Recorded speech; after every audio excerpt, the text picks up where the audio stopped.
in the academic world, a lot of things can be behind paywalls, and to get past those paywalls, you need to contract and basically say, I'm not going to use it. Now, if a company building an AI model bypasses some access control, they log in, download tens of thousands, hundreds of thousands of academic papers and use that to train a model, that may not end up being a copyright issue, or it may be, but it would at least implicate contract issues.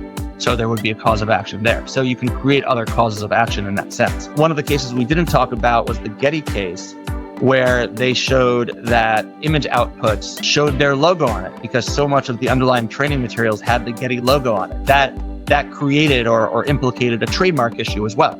So you can create other avenues for liability other than the direct copyright issues. But there are other ways to protect works. And I know we talked about this last time. You can maintain things in kind of these siloed databases such that you could only get to things through a paywall. For academic works, you could also contract with these companies developing AI models to license them directly.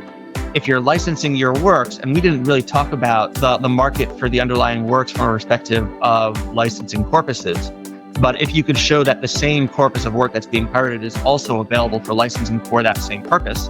So if I'm selling my collection of copyrighted data as a training set, for example, then it would be much harder to show that taking that underlying printed material and using it for training does not implicate that particular market. It may not implicate the market for written works, but if there is an existing market for training materials, then you could implicate that market separately, if that makes sense.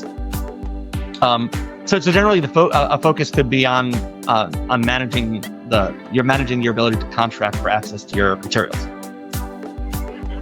But it will be very interesting to see what direction the remaining courts go, and if we get some final answer on the pirated materials question, if we get some final answer on the market harm question, and we still have a large wave of cases from the New York courts that are going to come down.